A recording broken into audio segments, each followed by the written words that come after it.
I'm in need of a savior, asking for favors. Whole life I felt like a burden. I think too much and I hate it. So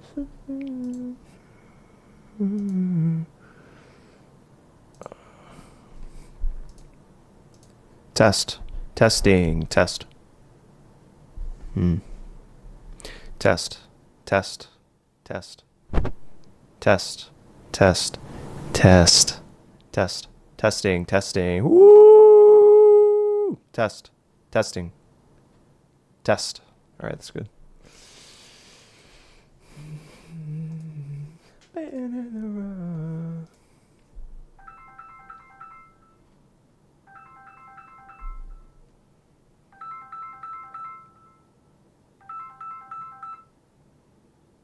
I found peace in your violence. Told me there's no point to try. I found like the sun.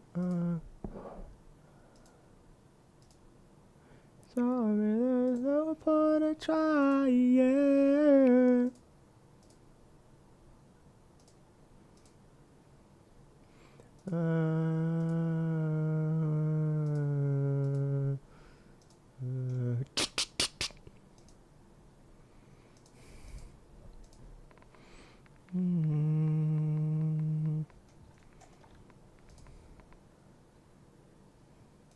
No point to try.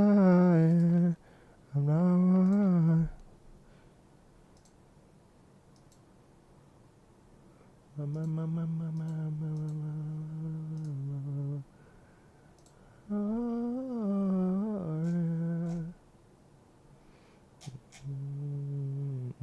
Tom Clancy, what the fuck is this?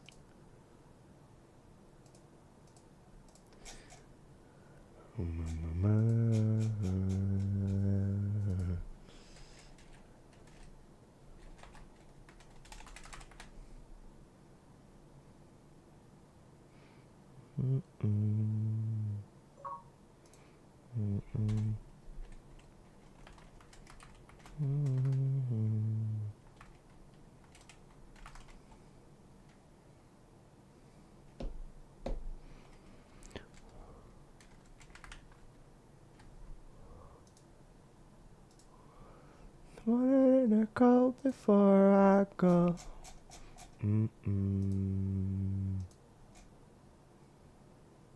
You know I'll find. I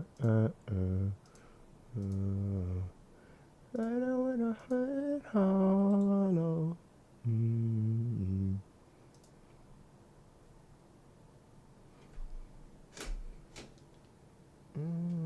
Everything starts at your scale.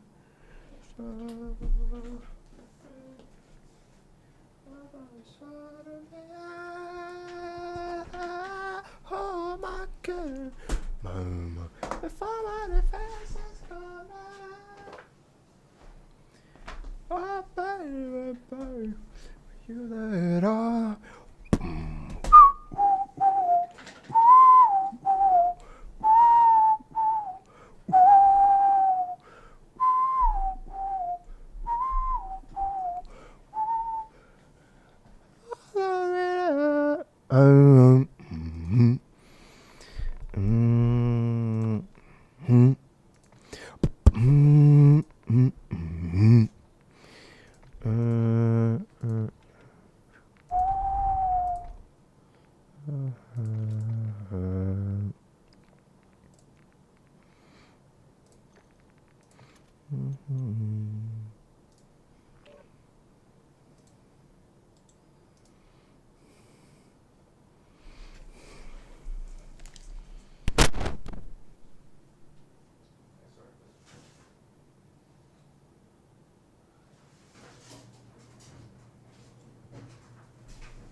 I'm Andrew Huberman, and I'm a professor of neurobiology and ophthalmology at Stanford School of Medicine. My guest today is Dr. Adam Grant. Adam Grant is a professor of organizational psychology at the Wharton School at University of Pennsylvania. He has authored 5 best-selling books, and most recently has authored a new book entitled Hidden Potential. He received his bachelor's degree from Harvard University and his doctorate from the University of Michigan. Today we discuss peer-reviewed studies and tools based on the data from those studies that can enable people to meet their goals and overcome significant challenges, including how to overcome procrastination, as well as how to see around or through blind spots, as well as how to overcome sticking points in motivation and creativity. We also discuss the research on and practical tools related to the underpinnings of performance in any endeavor, including how to increase one's confidence and how to have a persistent growth mindset. By the end of today's episode, it will be clear to you that Dr. Adam Grant has an absolutely spectacular depth and breadth of knowledge, and that knowledge is both practical, it is based on peer-reviewed research, and he conveys those tools with the utmost clarity and generosity. Indeed, by the end of today's episode, you'll have more than a dozen new tools never discussed before on the Huberman Lab podcast that you can apply in your academic endeavors, in athletic endeavors, in creative endeavors, in fact, in any area of life.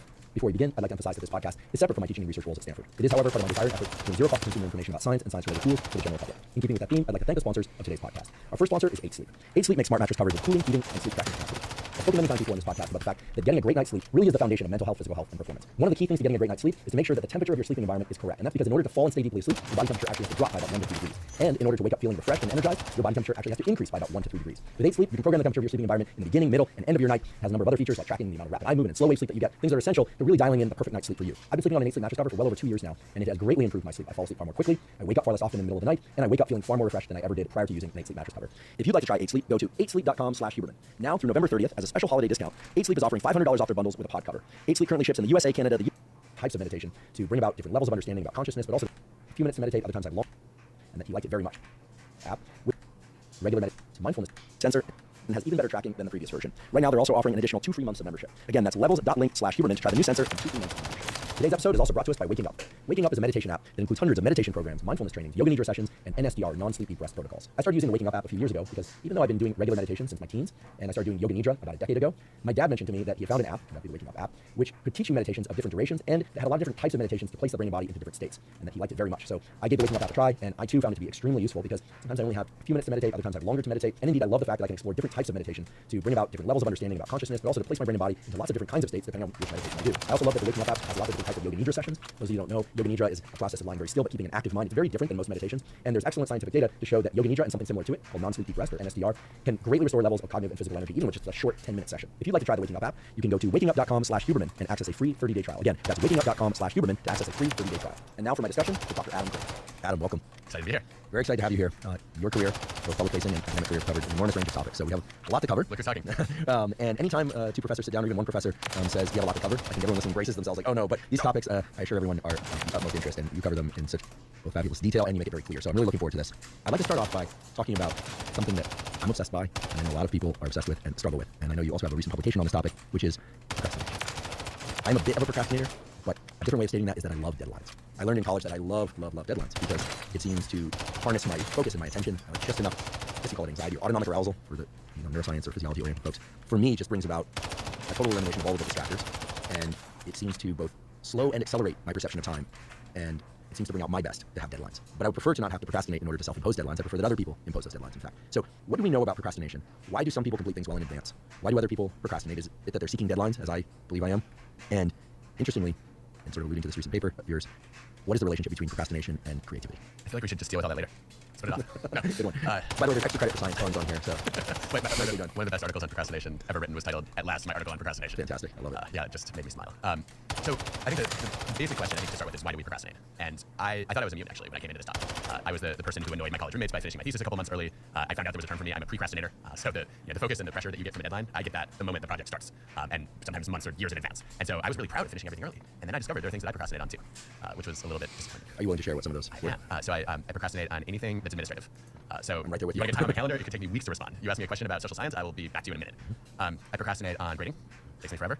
I basically put off a whole bunch of tasks that I thought had nothing in common. It turns out that I procrastinate when I'm bored. Boredom is, I guess it's probably my most hated emotion. And so I will do anything to avoid a boring task. And I think this goes to why people procrastinate, which is a lot of people think it's laziness, or you're not disciplined enough. But actually, the research on this is really clear that you're not avoiding work when you procrastinate. In fact, a lot of our procrastination is focused on doing things that involve a lot of energy. You've seen people probably clean their entire houses when they're putting off a task. So it's not that you're being lazy, it's that you're avoiding negative emotions that a task stirs up. So for me, it's boredom. For a lot of people, it's fear or anxiety. I don't know if I can pull this off. I have an extreme case of imposter syndrome in this role. The challenge in front of me is too daunting. For some people, it's confusion. I haven't figured it out yet. And so I can't work on this because I feel like I'm stuck. So I guess the big question for you then, Andrew, is what's the emotion that causes you to procrastinate? it's hard for me to identify the stick here. I think of it more as the carrot that comes with deadlines. And again, I don't consider myself a procrastinator per se. I just really love deadlines, and procrastination is a terrific way to simulate the deadline.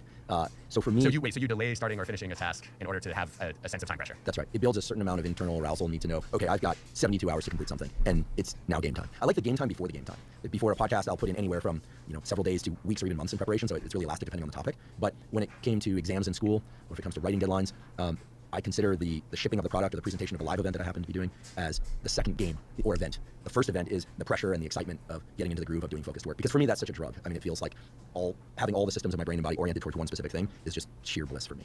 So it sounds like then you're actually not a chronic procrastinator. Thank you. And That's never been the way I view myself, but now I'll take that. it's a strategy for you. It is a strategy. That's right. And I was fairly wayward youth, barely finished high school, et cetera. So by the time I got serious about school, which was my second year of university, when deadlines were presented, like there's a midterm exam on a given date, that was exciting to me. That was exciting. I was like, okay, that's the big thing. That's my opportunity to prove myself to myself. That was really coming from behind. And then the opportunity to, or I should say, the feeling of dropping into that groove, like this is the exciting part, is the preparation. And likewise with podcasting, for our solo podcast, I love the research as much as I love presenting the material. Maybe more. Right? Likewise for university lectures or for traveling and giving seminars as a traditional academic. I'm sure you're familiar with that, right? It's the preparation is where you realize, it's almost like, I think of it as somebody like a miner in a mine and just finding a gem. And of course, there are all the thoughts of what you can do with that later. You're going to show people it has a certain value to the world, et cetera. But it's the searching and finding those gems that is like, even as I talk about it, I feel like my body's going to float out of the chair a little bit. I have the same experience. It's the sort of the unleashed curiosity and then the rush of discovery. And by the time you're teaching it or explaining it, but I already know this. I'm not learning it anymore. And yes, I'm excited to share it, and I hope it's helpful to other people. So, I think as you talk about what your process looks like, I don't even think what you do qualifies as procrastination technically. It's just getting better and better. Seriously, if you think about how procrastination is defined, it's delaying despite an expected cost. And you don't think there's a cost, you actually see a benefit. That's right. And I've tried starting That's not procrastination, that's just delay. Yeah, I tried starting things earlier, and I should say that my process often begins much earlier than the physical process. Like if I was being observed in an experiment, Andrew's finally sitting down to write this book chapter, or finally sitting down to research some papers for an episode. But I'm thinking about it all the time. Yeah. I mean, much to the dismay of people in my life. I'm constantly thinking about these things. I mean, walking to take out the recycle, I'll have ideas, and then I'll write them down. I constantly am writing things down, voice memos into my phone. I have a method of capture where I basically try and just grab everything and then filter out what's useful. Do you have a process like that for gleaning ideas? A little bit, I do now. So when Jihan and I started this research on procrastination, she'd come to me. She's a very creative doctoral student, and she said, "I have my best ideas when I'm procrastinating." And it was one of those moments where I didn't believe her, but I thought it was an interesting enough idea that was worth exploring. And I said, let's get some data. Let's see if we can test this. And she ended up gathering data in a Korean company where she surveyed people on how often they procrastinate, and then got their supervisors to rate their creativity. And sure enough, found that people who procrastinate sometimes were rated as more creative than people who rarely do, like me, the pre-procrastinators. I remember asking her, what about the chronic procrastinators? And she's like, I don't know, they never filled out my survey. Yeah, as I recall from that paper, there's an inverted U-shaped function with procrastination on the vertical axis and creativity on the horizontal axis. Flip, sorry. Okay, so explain to me then the relationship between procrastination and creativity. Yeah, so basically the peak of creativity is in the middle of procrastination. Okay, got it. And yeah, there's an upside down U curve there. And so then that's fascinating. So then we go into the lab to say, can we replicate this? And we control it in an experiment. And the hardest part of that was, how do you randomly assign people to procrastinate? To my knowledge, never been done before. And we eventually figured out that we could give people a bunch of tasks to do and then tempt them with highly entertaining YouTube videos that were placed on their screen. We put different numbers of YouTube videos there so that if there's only one, you're not tempted to procrastinate much. If there are 4, you're probably going to get stuck into a little bit of YouTube spiral. If there are 8, you might be putting off the task that's much less exciting than watching Jimmy Kimmel's mean tweets, for example. And this was done in a fairly naturalistic environment. Yeah, people are on a computer. They're asked to solve some creative problems that look pretty similar to what you might do in your job, and then we're going to score your creativity later. And it turned out that the people who were tempted to procrastinate moderately ended up generating the most creative ideas. So why is that? There are a couple things that happen, and you have to look at both sides of the curve. So what's wrong with the pre-procrastinators, and also what happens to the extreme procrastinators? And in both cases, what happens is you end up with a little bit of knowledge. So when I dive right into a task, I'm stuck with my first ideas, and I don't wait long enough to incubate and get my best ideas. I'm less likely to reframe the problem. I'm less likely to access remote knowledge because I'm just diving right in. And meanwhile, the chronic procrastinators end up in the same boat because they don't get started until the last minute, so they have to rush ahead with the easiest idea to implement, as opposed to really developing the most novel idea. And meanwhile, the people in the middle who are starting to feel that pressure of, wow, I spun my wheels for 10 minutes watching a bunch of YouTube videos. I'm running out of time for this task. They still have enough time to work on the ideas that were active in the back of their minds, and that gives them a shot at more novel ideas. So I try to adopt this to answer your question. I try to adopt this as my process to say I will still dive into a project ahead of schedule, but I will not commit to an idea until I've let it incubate for a few weeks and I'm working on other things. Whereas an earlier version of me, when I sit down to write a book, as soon as I had a book idea, I would start writing on day 1. Now I have the idea, I file it away, and I give myself at least a month before I begin drafting. And I think it feels less productive, but it's far more creative. What are your thoughts about some of what you describe being an unconscious way of seeding the mind and the unconscious with an idea? So for instance, let's take a school academic scenario where students get an assignment, and the assignment is contained within a folder, and it just says assignment, okay, and it's due on a particular date, and it says due on that particular date, and they're given the folder, but they have no sense of what the assignment is. You can imagine one category of procrastinator that will take that thing and put it down and avoid looking at it entirely, versus another category of procrastinator that will flip it open and take a look. Okay, this is going to be an essay on, I don't know, something about economic theory in the late 1700s. Close it and then procrastinate.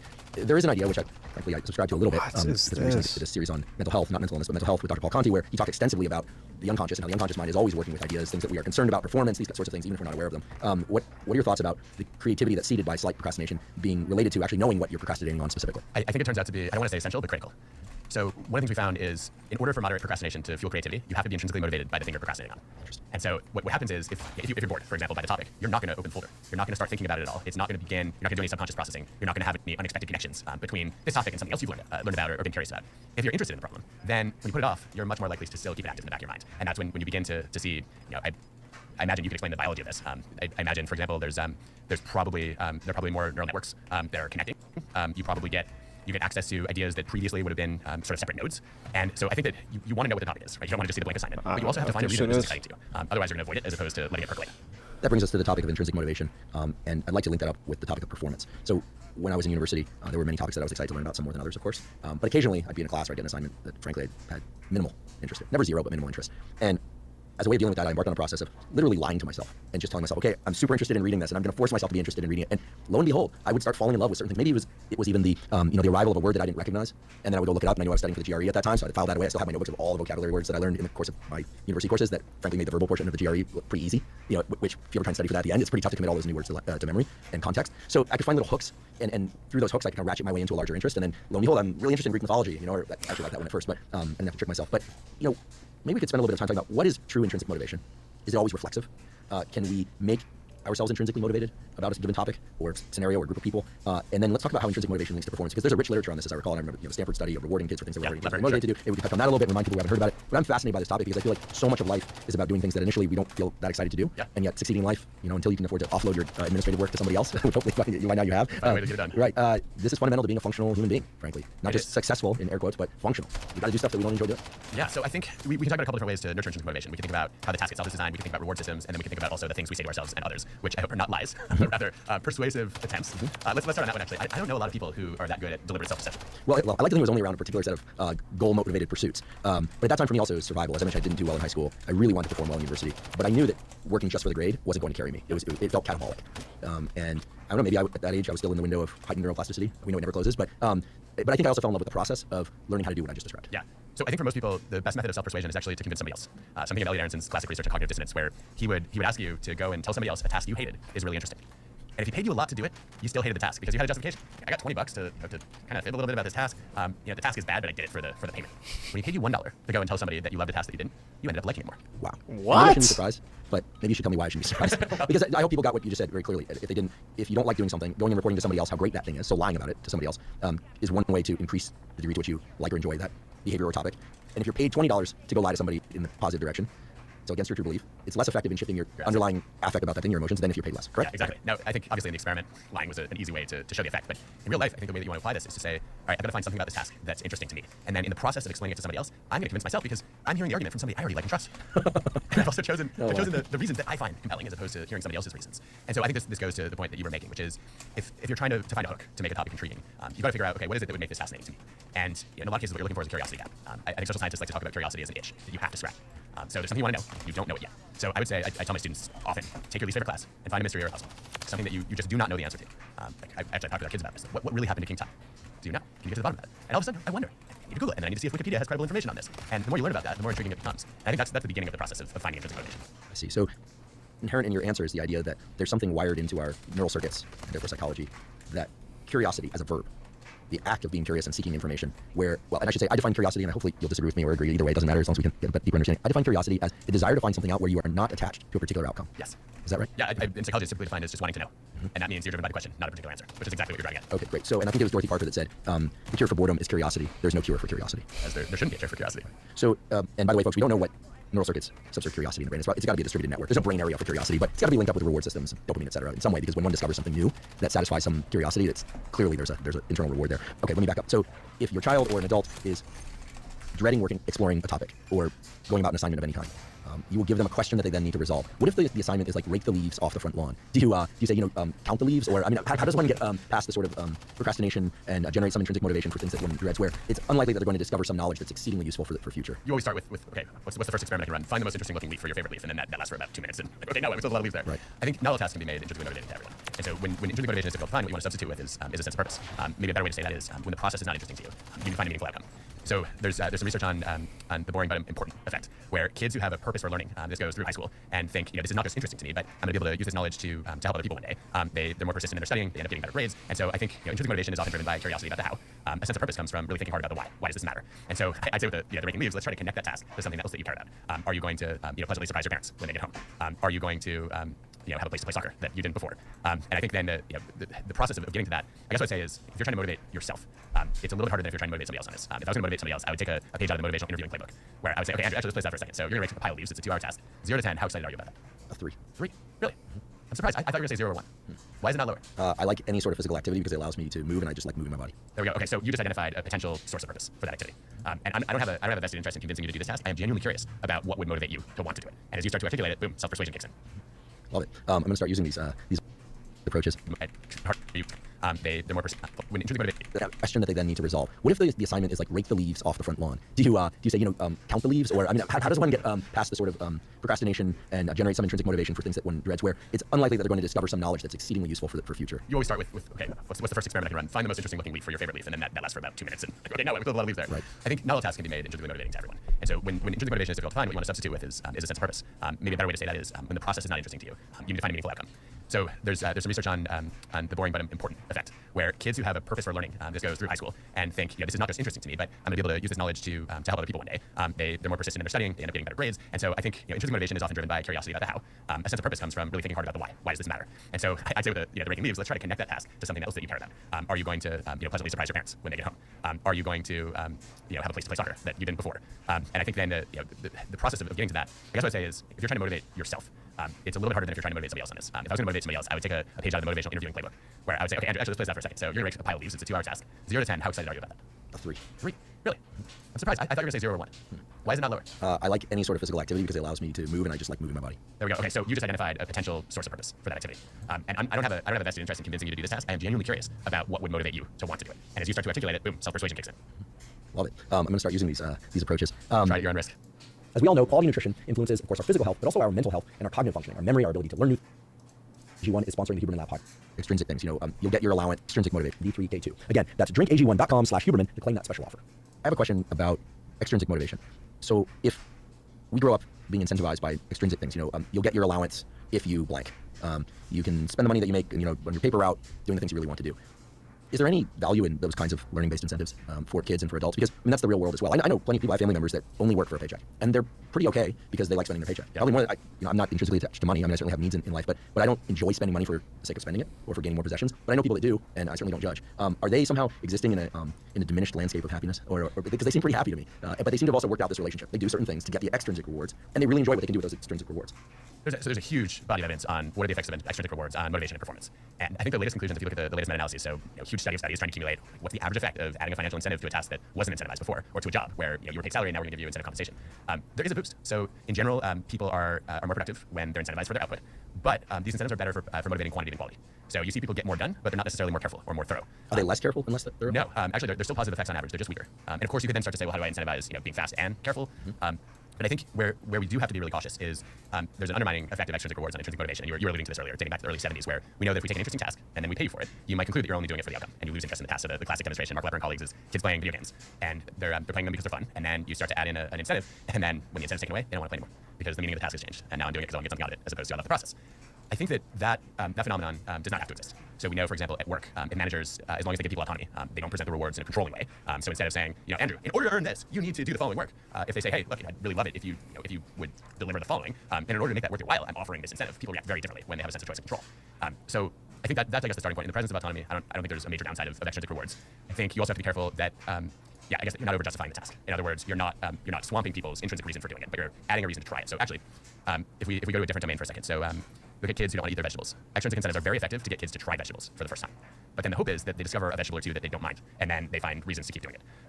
And I think that's how I want a lot of rewards to work. I don't think that rewards should be carrots that we dangle to try to control people's behavior. I think they should be symbols of how much we appreciate and value a particular behavior. If you frame them that way, it's a lot easier for people to say, yeah, you know what, that reward is something that I really want, but I'm not only doing the task for that reward. Yeah, that you basically answered the question I was going to ask, which is, and at risk of sounding new agey, but we are sitting in California.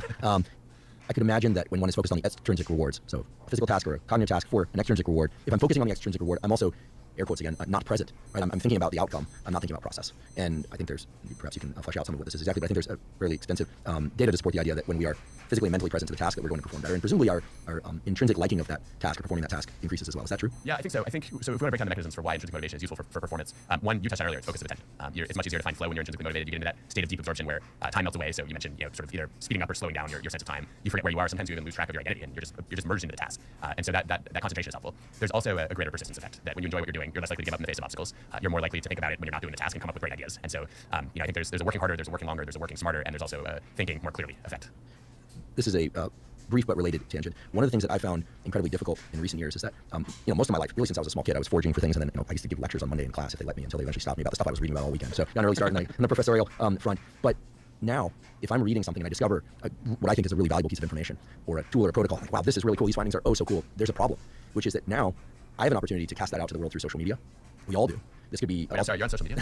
From time to time. You're all over my feeds. You and I both do our own social media, by the way, which I really appreciate. I think one can always detect if someone else is handling someone's social media. So yes, I'm on social media, and I love that I have the opportunity to both send out ideas and information and also receive feedback. I really love the comment section and always encourage comments. I learn from it, frankly. Love is a strong word. I learn from it, and you and I were weaned in the academic culture where, frankly, the kind of hazing that one receives in academic culture is very different than the kind of hazing that one receives on social media. But let's just say that if you come up through academia, you develop a pretty thick skin. I agree. I do have to say, though, that there was a part of me that was really surprised when I started posting on social that I love constructive criticism. I was unprepared for the number of people who will knee-jerk criticize a study without even looking at whether the methods are rigorous. Right. I'm like, come on, if I posted this, surely it's at least worth considering the possibility that there's strong evidence behind it. Right. Well, that's where a brief, I won't call it a retort, but a response of, clearly you should read the study further because I think you'll be satisfied with the answer or something. I don't know. But I agree. It can be a little bit harsh in there sometimes. But, the social media channels are, I think, they have, it's a double-edged blade. They obviously have their issues, but can be a wonderful opportunity to share information and share it quickly. The problem is that it takes me out of what I was doing initially, which was learning, searching for those gems with which to share later. And I think there's a broader landscape to consider this where people, for instance, are, I was at the beach yesterday. It was just absolutely spectacular day at the beach, especially for this time of year. And everyone's taking pictures of that experience on their phone and probably sharing that experience either on social media or with friends. This is very different than taking a photograph and not seeing that photograph until later or not sending it out. And so there are now near infinite number of circumstances where we are taken out of the rewarding experience. I should rephrase that. We are taking ourselves out of the rewarding experience and focusing on a different rewarding experience that I think by definition is an extrinsic reward. So we are taking ourselves out of our intrinsically rewarding experiences and activating these extrinsic rewards. And do you think in any way that's undermining our experience of things that we really enjoy? Again, not to demonize social media or these channels, but I've personally found it difficult to refrain from sharing this knowledge I'm so excited to share, but I deliberately delay. And I have a deep list of folders full of things that I want to post, but I'm just doing it systematically over time because I really fight the temptation to do this, mostly because I want to continue to enjoy this learning process and this seeking process so much. Yeah, I feel the same. I feel torn. I think it was E.B. White who said, I rise in the morning torn between the desire to enjoy the world and the desire to improve the world. And this makes it difficult to plan the day. And I feel that every day. I felt it this morning. Okay, it's time to leave to come to the Huberman podcast. I'm like, wait, but I didn't hit my minimum sunlight viewing. So what do I do? Do I show up on time for you, or do I meet your criteria? The explanation I was getting my morning sunlight and therefore I'm X number of minutes or even hours late would have been completely fine. I figured as much. Yes, absolutely. That's a built-in acceptable excuse with you. I think everybody experiences a version of this, and it's definitely gotten worse with social media and with smartphones. I think so. One of the most startling data points for me was Gloria Mark first put this on my radar before COVID. The average person was checking email 72 times a day. How do you ever concentrate for more than a couple minutes if you're self-interrupting that often? You can't. Brigitte Schulte has a great term for this. She calls it time confetti. And she says we're taking these meaningful blocks of time and we're slicing them up into these tiny little dots of confetti. And not only can we not accomplish anything, we're also eroding our own sense of joy because it's really hard to enjoy the 30-second blip of time that you get on a task. And I think we know a lot more about the existence of these problems than how to solve them. But one thing we do know is blocking out uninterrupted time is meaningful. There's a great Leslie Perlow experiment where she takes engineers and she has them. She sets a quiet time policy: no interruptions Tuesday, Thursday, Friday before noon. 65% above average productivity. Could you repeat the protocol again? Yeah, so quiet time, there are a couple iterations of it, but I think the most effective one was Tuesday, Thursday, Friday, no meetings, no interruptions, no Slack, no emails before noon. And during those periods of no interruptions, one could tend to whatever their primary purpose is at work. Yeah, so for me, it might be podcasting. Obviously, I don't have my phone in here, never do. But it doesn't mean no interaction with anyone else. It just means focusing on the major tasks. The task, exactly, and you come in with a clear sense of priority and purpose. And I don't think there's anything magical about Tuesday, Thursday, Friday before noon. It's just the idea of setting a boundary and collectively committing to it that seems to be important. And I think, when I think about this, I'd be really curious about your take on chronotypes here, because I think one thing I've learned in the last couple of years is that if you're a morning person, you do your best analytical and creative thinking in the morning. And so the quiet time block worked very well for me as a morning person. If you're a night owl, you probably want that block in the late afternoon. And I was encouraged. There's some evidence during COVID that people have their best meetings right after lunch. That they're something like 30% less likely to multitask in an after lunch meeting. And I guess you could probably unpack the food coma, getting re-energized by other people. But it's led me to wonder if we should all be protecting the first few hours and the last few hours of the day for deep work, and then doing our core meetings and interactions and kind of off-task activities in the middle. What do you think about that as a sequence? Yeah, well, I have a lot of questions about this for you, but I love that sequence. It certainly fits with my natural rhythms. I think there's ample evidence to support the fact that provided one is sleeping well at night and is on more or less a standard schedule. When I say standard, I mean going to bed somewhere between, let's say, 9:30 and 11:30 p.m., waking up sometime between, let's say, 6 a.m. and 8 a.m., like 5:30 to 7:30, something like that. So not highly unusual, a night owl or super early bird. For people that are following that sort of schedule, the first, let's just say from 0 to 8 hours after waking, there tends to be a fairly robust increase in all the catecholamines, so dopamine, norepinephrine, epinephrine, which generally speaking, lead to increases in alertness, attention, and focus that are great for analytic work, great for implementation of strategies that you already understand, and you need to churn through a lot of stuff. And of course, there's a big increase in the morning, especially if you view morning sunlight. A healthy increase, I should say, in cortisol. Cortisol is not bad, folks. You want cortisol, but you want that peak early in the day. We know that. Okay, so for most people, it seems, at least my understanding is that that period of time, 0 to 8 or 8 hours after waking or so, is best devoted to the quote-unquote most critical tasks. But one of the common problems is that people take that ability to implement a known strategy and they start battering back all the emails. Or talking to coworkers is great and it's often required, but the question is whether or not it's productive conversation or whether or not it's just conversation. And we tend to have a lot of energy early in the day. And I'm obsessed with the idea of neural energy as opposed to just caloric energy. So there we're talking about neural energy. And then post-lunch, so really as we get to the sort of 9 to 17 hours after waking, there is a dip in autonomic arousal that during the middle of the day, the postprandial dip, there's a post-lunch sleepiness that can be partially offset by delaying your morning caffeine a bit if you have the afternoon crash. But it's interesting to know that more productive meetings and less task switching and distraction occurred in meetings set after lunch, because that makes me think that perhaps being a little bit less alert is going to lend itself to more focus. And indeed, that's the sort of optimal state: relaxed but focused. You're not sleepy, but you also don't have so much intrinsic energy that you're tending to a bunch of things. Because I think a lot of people do feel that way. And I'm drinking double espresso right now, late morning, and I can sit still, but I think certain Zoom meetings, how do I say this? I don't want to offend any of my colleagues. I mean, they are boring enough. They are not content-rich enough to grab all my attention. And nowadays, of course, there are multiple screens. Typically, I've got 2 phones and a computer, and you have to really spend some work to flip over those phones while I'm on a Zoom and things like that. So it's maybe the reduction in autonomic arousal that supports what you just described, but I don't know. My thinking, my understanding rather, was that creative work and kind of brainstorming was best accomplished in the late afternoon. I've noticed when lecturing, I'd be curious what your experience is with in university lectures when I held courses in the evening. I used to like to hold my courses 5 to 7 p.m. or even 7 to 9:30 p.m. when I was teaching undergraduates, that people were much looser and more relaxed. And I always thought lectures that might have something to do with an increase in GABA transmission that's known to happen late evening. People are just kind of more relaxed and less social anxiety. They've been around people for much of the day. Anyway, I send back more reflections and answers. I don't have any firm neuroscience explanations for what you described, but there are some emerging theories about how it might work. It has the 0 to 9 hours, phase 1, 9 to 17 hours, phase 2, and then of course from 17 to 24 hours, I'll call it phase 3, you should be asleep. Yeah. Ideally. Well, I think there's a confound in your teaching experience, which is undergrads often sleep in until noon, or they might be up until 4 a.m. Or at least 10 a.m. seems to be a typical rise time for the undergrad. So a morning class might be too early for them to be fully awake, but there's some brand new evidence that, at least on creativity at work, I read a series of 3 studies recently showing that early birds actually did do more creative work in the morning. And in part, I think, again, I don't think any neuroscientist has touched the mechanisms on this yet, but in terms of the psychological processes, early on, there seems to be a benefit of the energy level. And some of that energy leads to more divergent thinking. And later, if you're a morning person, you might lose the ability to diverge quite as much, and so you end up in a more conventional space of thought. Does that track at all with your understanding of how it might play out in the brain? My understanding is it would be individual, but there is something to these liminal states between sleep and waking. So maybe we can wrap a convenient bow around what I said and what you just said, which is that we know that in the transition states into and out of sleep, and it doesn't necessarily have to be within the first half hour in and out of sleep, that there seems to be more divergent thinking, or at least activation of neural networks that are not as constrained as one observes when they're in a sheer task and strategy implementation mode. Right? I mean, I think is that similar to the shower effect? The shower effect. So people have ideas in the shower, or while running, or while falling asleep, or my best ideas always come within the first hour after waking. That's why I carry a notebook around. And to the dismay of people in my life, oftentimes I don't want to hear or talk to anyone first thing in the morning. This is problematic, and I have to make adjustments. We'll talk about adjustments between productivity and control and family interactions. This is something I know you've worked on and written about. But those liminal states are interesting, and I'd love your thoughts on this. I've had several guests on this podcast talk about their creative process, namely Rick Rubin, famous for his work in music producing, also has a great podcast, Tipster Grammaton, as well as Carl Deisroth, a colleague of mine, who's really in the 0.0001% of super talented bioengineers and neuroscientists, who also happens to be a full-time clinical psychiatrist and has 5 children. Okay, and I asked them about their creative process, because both of them are very creative. Carl's process involves the following. Late at night for him, but it could really be any time of day, deliberately making his body as still as possible and forcing himself to think in complete sentences. Rick's creative process, although it includes a lot of different things, has a lot to do with also getting very still, lying down. Okay, other folks that I've spoken to, academics and artists, have referred to getting their body into motion but quieting their mind. So these are 2 opposite processes. In one case, the body is still, but the mind is deliberately very active. In the other scenario, the body is very active, but they're making their mind sort of in free association, not still, but they're not deliberately thinking about any one thing. Fascinating. And I'm obsessed with this. Maybe you and I could work on this. I'm due for a sabbatical. Maybe we could figure this out, because I've never seen anyone study this before. Right, because the nervous system, the nervous system, I'm not aware of anyone who's done it formally either. The nervous system, of course, is a brain-body phenomenon. And so what happens when we sort of cut off the deliberate operations of brain or body? And it doesn't seem to matter whether or not it's brain or body, as long as one is deliberately shut off. And so anyway, I love your thoughts on this. I don't consider myself like an ultra creative or creative type to any great degree, but me neither. That's why, but I'm fascinated. Right, but I'm fascinated by these deliberate tactics that highly creative people have undertaken in order to bring about ideas. I certainly have some of my best ideas when I'm running, and I'll just be running along like, my goodness, I wasn't even thinking. And now I need to write this down, okay, and then continue. I tried the Deisroth approach and the Rubin approach. I actually just spent a week with Rick overseas, and indeed he spends a lot of time just still thinking, and it's a very hard practice to get consistent with. I wonder if there are individual differences here on which needs to be stable or steady. I'm thinking about a huge part of creativity is overriding your default instincts. And if you're somebody whose default is to have your mind constantly going, then quieting would probably shift your train of thought to something more original or unconventional. The opposite might be true. If you have a naturally quiet mind,